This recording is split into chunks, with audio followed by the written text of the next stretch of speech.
Next thing I'll do is hook my ankles, and I'm going to move to chaturanga with my arms as the legs come out to the side. So it's a lot of work in my... So when arm balancing, there's a couple of rules of thumb. First of all, you think about it as a teeter-totter. There's a fulcrum, and then there's like a board on top. You have to lengthen one side down, weight one side down, so the other side will lift up. In the case of arm balancing, the fulcrum is the elbow staying stacked above the wrist, lengthening the upper body forward so the lower body will lift up. I'll show you what I mean. It's also important to keep your focus on one spot ahead of you that's not going to move, so you don't start thinking about other things and then lose your balance.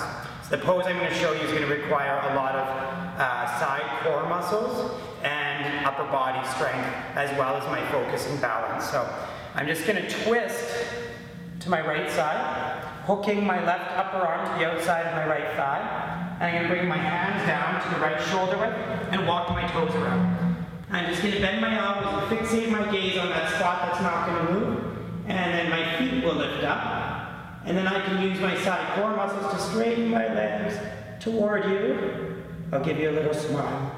And then my transition from here will be right to chaturanga. And then we'll take a vinyasa. Inhale to upward dog, and exhale up and back to downward dog. Okay. So when it comes to Jok Yoga, I don't like to do a lot of Sanskrit or talk a lot of Sanskrit, because I think chanting and or talking in Sanskrit could put off a lot of people. So I want to keep it in really general terms. That being said, the pose that I'm going to show you right now, it's called Ashtavakrasana. I believe it's 8-angle pose. I like to just call it crazy arm balance. So I'm just going to show you how we start. So we just put the leg over top of the arm and just open and close the hip a little bit, just until I'm ready to throw my leg over my shoulder as high as I can, and then pull my hand back. I'm going to squeeze the calf against the upper arm, bring my right hand down, and push into my hands to lift my bum up, and then lift the front foot up. Next thing I'll do is hook my ankles, and I'm going to move to chaturanga with my arms as the legs come out to the side. So it's a lot of work in my obliques to get here, and there's some upper body strength as well. And then push into the hands to come back up, and then we're done. And then I'm just going to show you a little transition from this pose, from the beginning of this pose, to another arm balance, and then to a third arm balance before going through a vinyasa. So I'm going to start the same way, but instead of going into the full expression of the pose that I just showed you, I'm going to transition back. You'll see what I mean.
Thanks for watching my video.